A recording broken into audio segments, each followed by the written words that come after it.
Hey guys, Brantley here again with 30 Minute Fisherman. Guys, just wanted to come today with a little quick tip that should work for a lot of different things.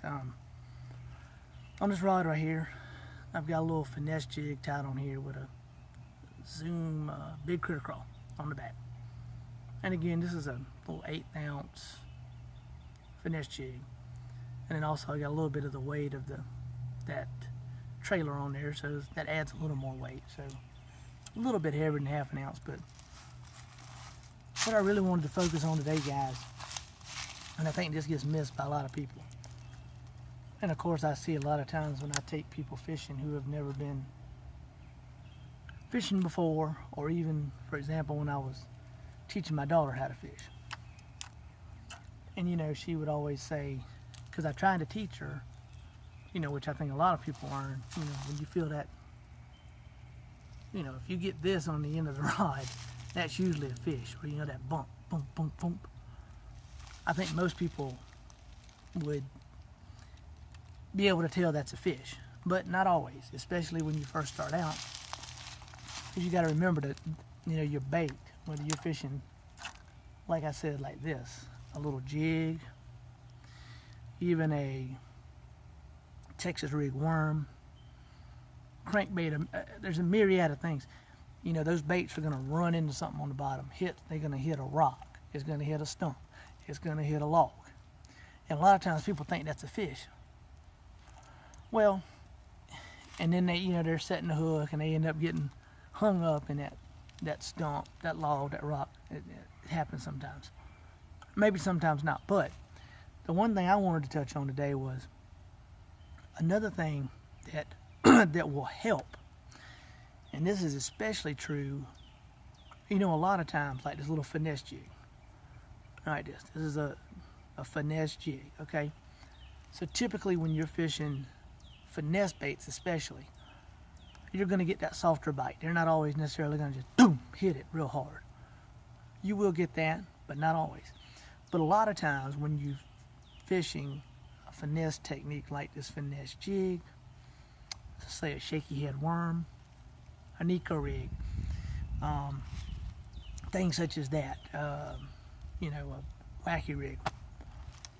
A lot of times the fish just swim up, grab that thing, and just hold it. And if you, as a fisherman, don't know how this bait feels, the weight of this bait, you know, you have to be able to differentiate between, okay, the regular weight of this bait, and now there's a fish holding on to it and it's heavy. So that's what I want to talk about today, you know. And like I said, this is a basic thing, and even myself, sometimes I have to remind myself before I start fishing, before I start, you know, making casts, I sit there and feel, okay, how does that bait feel? How heavy is it? How does it feel? You know, and then I start fishing, because you want to be able to know how this bait feels, just the regular weight of this bait.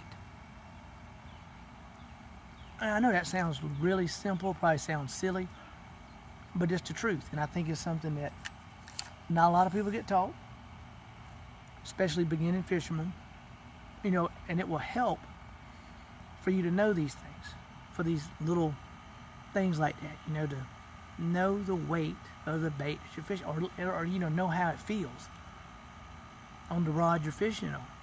So again, you know, you rig a bait up on whatever rod, just let a little bit of line down, you know, like so, and just get a feel for how that bait feels, how that weight feels on this rod. You know, get that good feel for it, and then that way you will know.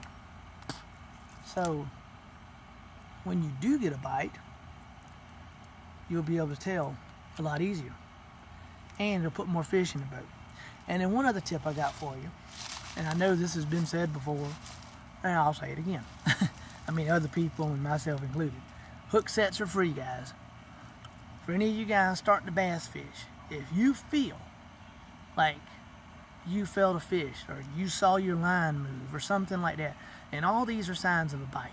You know, that's another thing. You know, always learn to be a line watcher. You know, watch your line out there in the water. When you make your cast, watch where your line goes in the water. So now you're bringing along, you're coming down the bank, you whatever, you're bringing your line in, all of a sudden it goes a little to the right, a little to the left. Well, guess what? Most likely something moved it. I mean, if you're pulling straight ahead and you haven't done anything, well then something grabbed that lure. And remember, you know, fish don't have hands. So, you know, a lot of times people are going to tell you look silly, but if you feel something too and you think it's a fish, you don't think it's hitting something on the bottom, you've already done, like I said, you felt the weight of this lure. Now you think something hit it, set the hook, or just reel down. A lot of times just reel down, stop, or stop reeling. A lot of times just stop and wait and see if you feel something else, or reel to, you know, make sure you got all the slack up in the line. Ease the slack up, and if you still feel that weight there, you probably have fish on there. Boop, set the hook. And guess what? Don't feel bad, guys, if you hook into a limb, a stump, a tree, whatever. Who cares? It's just fishing. You know, and hook sets are free. But like I said, guys, try this little tip. You know, make sure, again, you know, before you ever make a cast, you know, leave you a little bit of line out. Feel the weight of that lure. And get used to the way it feels before you ever make a cast. And I think you'll put a lot more fish in the boat. Well, guys, that was my tip for today. A little quick tip. And again, this is Brantley with 30-Minute Fisherman. Remember to get out here and enjoy the great outdoors that the Lord has given us. And remember, every day is the day the Lord has made. So rejoice and be glad in it, guys. And tight lines, God bless. I'm out.